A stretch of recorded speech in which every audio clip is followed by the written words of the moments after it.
Evening everyone, welcome back to my channel. আজকে হচ্ছে 16 তারিখ, বাচ্চা এখন 7টা বাজতে 10।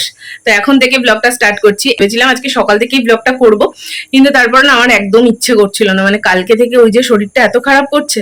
আজকে ও বাড়িতেও গেছিলাম, পুজো ছিল, অষ্টমী পুজো, তো ওখানেও গেছিলাম। দেখালে অনেক কিছু দেখানো যেত, কিন্তু একদম না এনার্জিই ছিল না। তো সেই জন্য আর কিছুই দেখানো হয়নি। ভাবলাম সন্ধ্যেবেলা থেকে যাচ্ছি যখন, এইটুকুটা শেয়ার করি। জানি সন্ধ্যা থেকে ব্লগটা খুব ছোট হয়ে যাবে, বাট দেখি যদি এবেলা না হয় কালকে সকালে কন্টিনিউ করবো। তারপর রেডি হবো, তাহলে আরো দেরি হয়ে যাবে। Our hearts beat to the city streets. We began to feel the fire.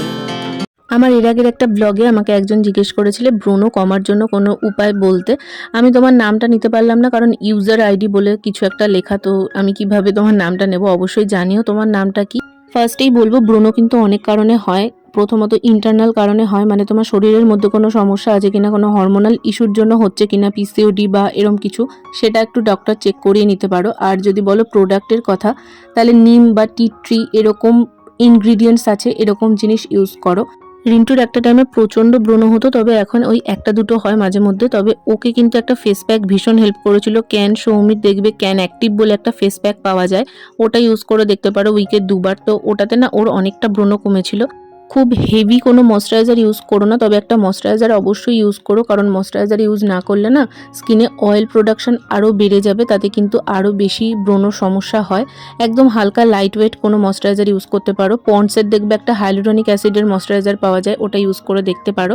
আর না হলে যদি এতেও না কমে, আমি বলবো একটু ডক্টরের সঙ্গে কথা বলে সাজেশন নিয়ে নিতে পারো। তোমাদের সাথে কথা বলতে বলতে এখানে আমার রেডি হওয়াও কমপ্লিট হয়ে গেছে, আর জানলা টানলা দিয়ে দিলাম, কারণ এখন বেরোবো, আসতে রাতই হবে। আর এদিকে একটা ক্ল্যাচার, তার সাথে একটা চিরুনিও নিয়ে নিলাম, কারণ চুলটা আপাতত খোলা থাকলেও একটু বাদে প্রচণ্ড গরম লাগবে, তখন আর স্টাইল করতে ইচ্ছে করবে না। তো চলো এবার যাওয়া যাক।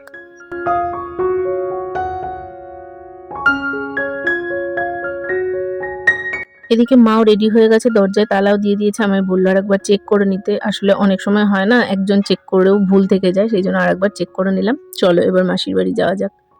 আমি ভেবেছিলাম আজকে শাড়ি পরবো, তবে এত প্রচণ্ড গরম আমার আর ইচ্ছে করেনি, তাই জন্য একটা কুর্তিই পরে নিয়েছি।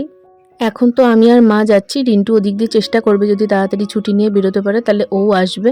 আর ফাইনালি আসতেও পেরেছিল। আমার না এরপরে আর এই দিন কোনো ব্লগ করা হয়নি। ওখানে আমরা রাত্রিবেলা খিচুড়ি প্রসাদ সাথে আলুর দম সমস্ত কিছু খেয়েছিলাম, মানে ভোগের আর কি প্রসাদ। তো সেই কিছুই আমার আর শেয়ার করা হয়নি। এটা হচ্ছে নেক্সট ডে এখন আমি সকালবেলা অনেকটা বেলা থেকে আবার ব্লগটা করছিলাম। জামা কাপড়গুলো বেশ কিছু ভাঁজ করার ছিল, কাছাকাছি করেছিলাম আসলে, তো সেগুলোই সব ভাঁজ করে রাখছি। আসলে কি বলতো, আমার গরমের জন্য না ফোন এত বেশি হিট হয়ে যাচ্ছে, ক্যামেরা অন করতেই পারছি না, অটোমেটিক ক্যামেরা শাটডাউন হয়ে যাচ্ছে।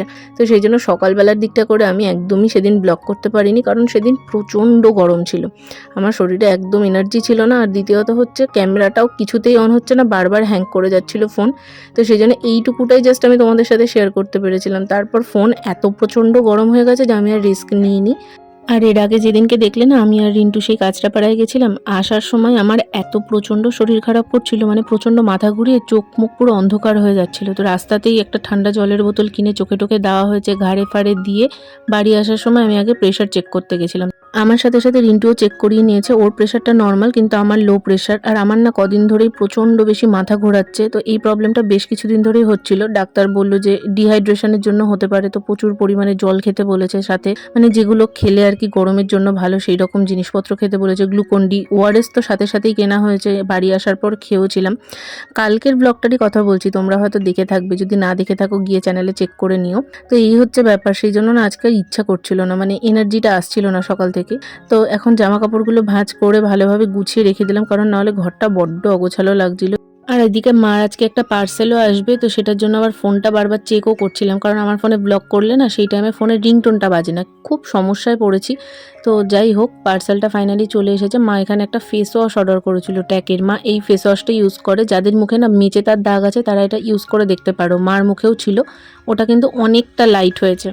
এটা ওই 299 টাকা দাম আছে, তবে অফারে কিন্তু ওই 260-70 এরকমে পেয়েই যাবে।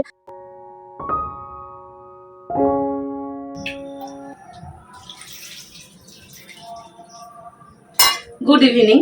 কালকে ওখান থেকে আসার পরে তো আমার আর ব্লগটা কন্টিনিউ করা হয়নি, আর কালকে যতটুকু ব্লগ করেছি 3 মিনিট মতন, ওটা আর কি শেয়ার করব।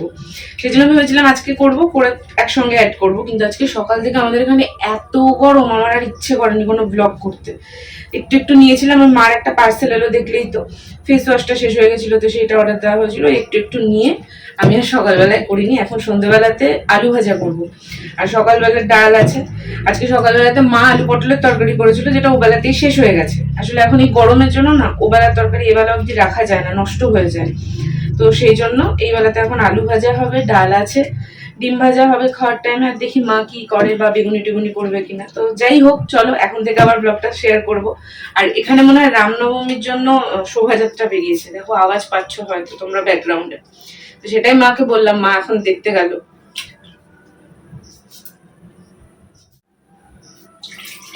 আসছে মা, সে তো বাদ্যর আওয়াজ আমিও পাচ্ছি।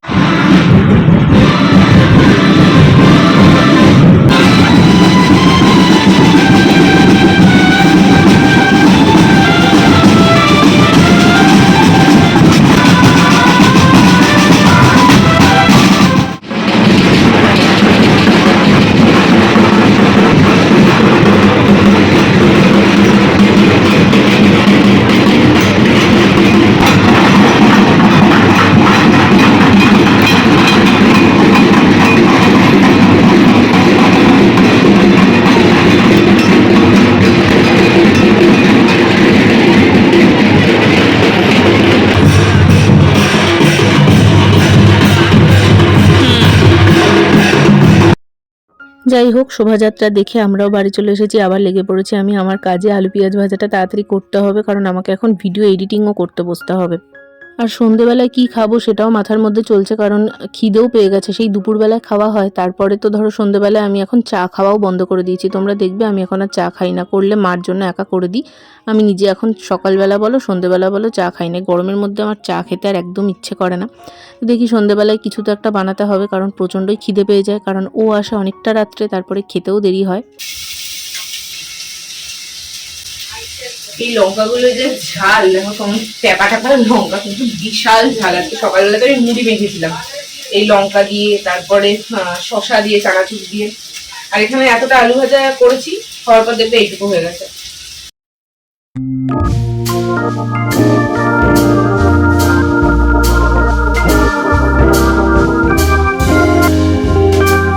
বিয়ের আগে থাকতে আলু ভাজা আমার ভীষণ পছন্দের। আলু দেখবে একটু মোটা মোটা করে ভাজলে সেটার একরকম স্বাদ হয়, আবার যদি একদম পাতলা পাতলা করে কেটে ভাজা হয় সেটার আলাদা স্বাদ হয়, আবার গোল গোল করে আলু ভাজার আলাদা স্বাদ হয়। একই জিনিস কাটার জন্য কত রকম স্বাদ হয় আলাদা আলাদা।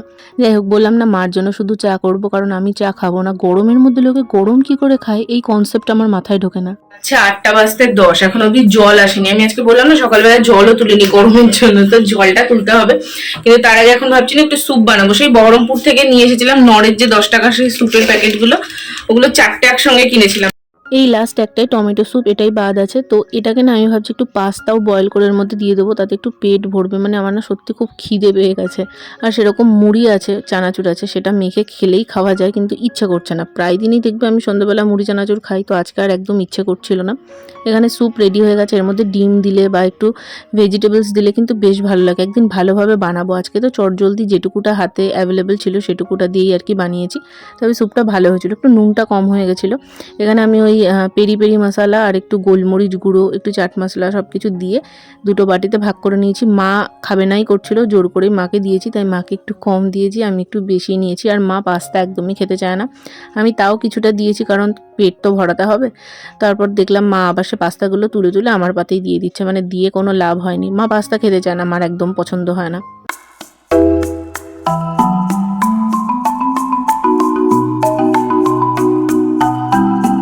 বললাম না নুনটা একটু কম হয়ে গেছিলো, সেই জন্য গিয়ে আবার একটু নুন নিয়ে আসলাম। আর আমার মাথা থেকে বেরিয়ে গেছে যে বিট নুন ছিল, তাহলে আর এই কাঁচা নুন খেতে হতো না। তো যাই হোক, এরপরে কিন্তু জিনিসটা ফাটাফাটি লাগছিলো, আর মারও বেশ ভালো লেগেছে। মা বলছে আরেকদিন করলে হয়। আনলাম আর প্যাকেট নেই, তাহলে নিয়ে আসতে হবে। তো দেখি আরেকদিন নিয়ে এসে ভালো করে সব কিছু দিয়ে টিয়ে বানাবো। এদিকে খাওয়া কমপ্লিট করে আগে আমি বাথরুমে জল ভরে নিয়েছি, তারপরে এই বোতলগুলোকে ভালো করে পরিষ্কার করেছি। করার পর এগুলোতে ঠান্ডা জল ভরে নিয়ে এসেছি, কারণ এই টাইমটা না কল থেকে বেশ ঠান্ডা জল পড়ছিল। তো সেগুলোই ভরে এনে জলের বোতলগুলো রিফিল করে রাখলাম। এখন বসে বসে এডিট করব, সাথে একটা জলের বোতল বিছানায় নিয়ে বসলাম, কারণ একটু ইউটিউবও ঘাঁটবো। তো চলো আজকের ব্লগটা এখানেই এন্ড করছি। কেমন লাগলো অবশ্যই জানিও, যদি একটুও ভালো লেগে থাকে চ্যানেলটা সাবস্ক্রাইব করে পাশে থেকো, আর একটা ছোট্ট কমেন্ট করে দিও যে তোমরা কোথা থেকে দেখছো বা আমার ব্লগ তোমাদের কেমন লাগছে। চলো দেখা হচ্ছে নেক্সট ভিডিওতে। আজকের মতন টাটা, গুড নাইট।